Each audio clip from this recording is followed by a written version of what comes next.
Good morning friends. GST platform के YouTube channel में आप सभी का स्वागत है। जी हाँ फ्रेंड्स, जीएसटी पोर्टल के अंदर अब टैक्स पेयर्स के लिए एक नई कंडीशन जो है वो रिफ्लेक्ट करी जा रही है 10% की। यहाँ पर आप देख पा रहे हैं वार्निंग मैसेज आ रहा है, registration can be suspended as the percentage difference in liability declared in GSTR 3B varies more than 10% with that of the declared value in GSTR 1। यानी कि GSTR 3B और GSTR 1 इन दोनों फिगर्स के अंदर जो आपका वेरिएशन है वो 10% से ज्यादा है।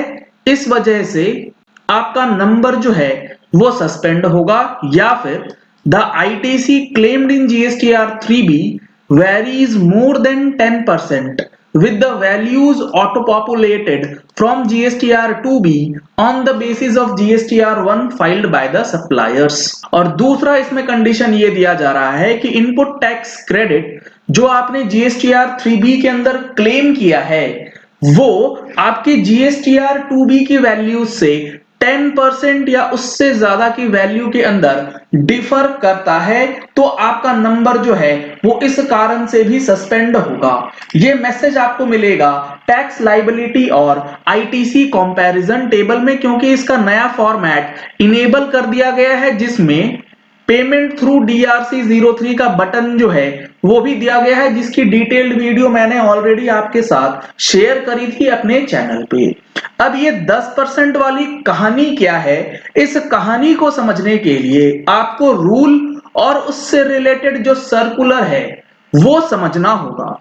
जिन्होंने हमारी टैक्स मैगजीन का सब्सक्रिप्शन लिया हुआ है उस मैगजीन के अंदर भी हम लोगों ने इस रूल और इस सर्कुलर को डिस्कस किया था, उसमें एनालिसिस आपको दिया था। अगर आप लोगों ने अभी तक टैक्स मैगजीन का सब्सक्रिप्शन नहीं लिया है तो आप टैक्स मैगजीन का सब्सक्रिप्शन ले सकते हैं। उसके लिए नंबर्स आपको स्क्रीन पे दिए गए हैं, इन नंबर्स पे कॉल करके व्हाट्सएप करके आप डिटेल्स ले सकते हैं। और हमारा GSTR 99C का जो वेबिनार ऑर्गेनाइज होना है 6 फरवरी 2022 को इन रिस्पेक्ट ऑफ 2021, इसमें अगर आप रजिस्टर करना चाहते हैं तो सेम नंबर पे कॉल करके व्हाट्सएप करके फर्दर डिटेल्स ले सकते हैं। अब देखिए ये जो 10% की कहानी है ये आ कहां से रही है, रूल कौन सा है, उसके लिए हमारे पास रूल है रूल 21A जो कि बात करता है सस्पेंशन ऑफ रजिस्ट्रेशन। इसका सब रूल 2A इंसर्ट किया गया जिसे 2020 दिसंबर 2020 के अंदर नोटिफाई किया गया था।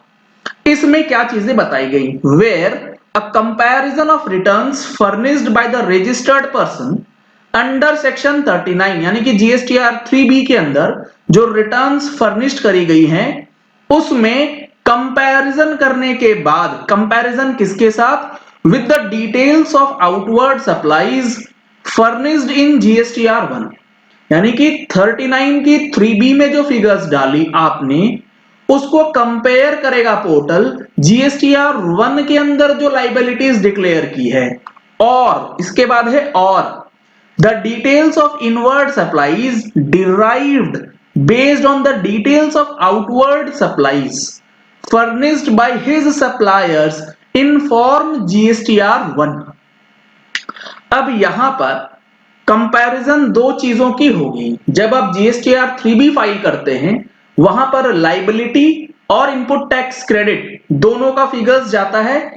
GSTR 3B की लाइबिलिटी का कंपैरिजन आपकी GSTR 1 से करी जाएगी और जो आपने इनपुट टैक्स क्रेडिट क्लेम किया है वो आपके सप्लायर के GSTR 1 से करी जाएगी।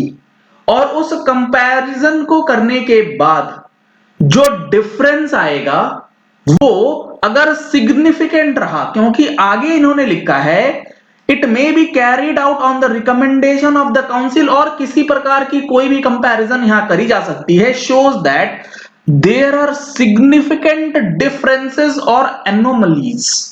अब इस सिग्निफिकेंट डिफरेंस को डिफाइन नहीं किया गया, उसे GST पोर्टल डिफाइन करके दे रहा है कि ये जो सिग्निफिकेंट डिफरेंस है ये फिलहाल 10% का अगर है तो आपका नंबर जो है वो सस्पेंड किया जा सकता है, सस्पेंशन का नोटिस जो है वो आपको भेजा जा सकता है। उस सस्पेंशन के नोटिस के अगेंस्ट आपको अपना रिकंसिलिएशन बताना पड़ेगा कि ये जो डिफरेंसेस है ये किस वजह से आया है, क्योंकि अगर आप नहीं देंगे तो जो कैंसिलेशन ऑफ रजिस्ट्रेशन है उसकी प्रोसीडिंग्स इनिशिएट करी जा सकती है अगर आपने सस्पेंशन नोटिस का प्रॉपरली जवाब नहीं दिया।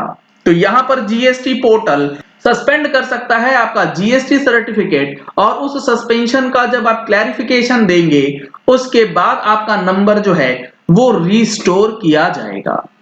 अब यहां पर सबसे ज्यादा प्रॉब्लम क्या है, एक बार आपका नंबर अगर सस्पेंड हो गया तो यहां पर सब रूल 3 क्या कहता है, a registered person whose registration has been suspended under sub rule 1, rule 2 or rule 2a shall not make any taxable supply during the period of suspension and shall not be required to furnish any return under section 39।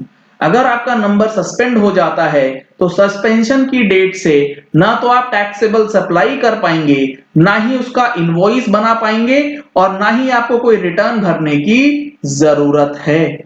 और इसमें explanation दिया गया है, shall not make any taxable supply shall mean that the registered person shall not issue a tax invoice and accordingly shall not collect the tax on supplies made by him during the period of suspension। तो इस rule को बहुत ही सावधानी के साथ department के officers को use करना है। अगर सिर्फ पोर्टल के कहे अनुसार नंबर सस्पेंड कर दिए गए तो यहां पर बहुत बड़ा खतरा जो है वो हो सकता है एमएसएमईज को, क्योंकि यहां पर डिफरेंसेस के कई कारण हो सकते हैं। आरसीएम एक कारण हो सकता है, कुछ एरोनियस आपका डेटा चला गया उस वजह से हो सकता है। तो नंबर सस्पेंड करने से पहले एक प्रीलिमिनरी इंक्वायरी या प्रीलिमिनरी डेटा जो है वो जरूर चेक किया जाना चाहिए कि डिफरेंस जेन्युइन है या फिर वाकई में कुछ ना कुछ फ्रॉड वाले सिचुएशंस बन के आते हैं।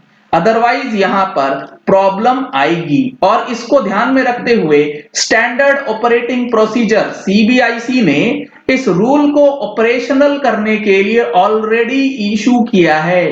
तो ये सर्कुलर को ध्यान में रखते हुए इस पर्टिकुलर यूटिलिटी, इस पर्टिकुलर सब रूल को यूज करना चाहिए, नहीं तो दिक्कत जो है वो बढ़ सकती है। तो यहां पर सर्कुलर में जो चीजें बताई गई हैं उसको भी समझना जरूरी है। यहां पर बताई गई है रूल 2 की बातें, रूल 2A की बातें जो इसमें लिखा गया है। इसके अंदर बताया गया है कि सस्पेंशन जो है वो कम्युनिकेट किया जाएगा ईमेल पे, बट सस्पेंशन से पहले भी आपको एक प्रीलिमिनरी इंक्वायरी करना जरूरी है, डेटा मंगा करके चेक करना जरूरी है, क्योंकि जैसे ही सस्पेंड हुआ बिजनेस बंद, बिजनेस रुक जाएगा, रिटर्न्स फाइल नहीं होंगी, टैक्सेबल सप्लाई नहीं हो पाएगी, इनवॉइस इशू नहीं हो पाएंगी। तो यहां पर इस सर्कुलर को भी ध्यान में रखना होगा, क्योंकि फंक्शनैलिटी जब तक REG 31 के लिए डेवलप नहीं हो जाती है पोर्टल पे, तो उस पीरियड के लिए REG 17 और REG 31 जो है वो साइमल्टेनियसली यूज करने की बात इस सर्कुलर के अंदर करी गई है। वीडियो को यही एंड करते हैं। आशा करते हैं कि अब आपको चीजें क्लियर हो गई होंगी कि ये जो 10% का डिफरेंस है इसका किस तरीके से आपको ध्यान रखना है और इसका क्या इंपैक्ट पड़ेगा। Thank you and have a nice day.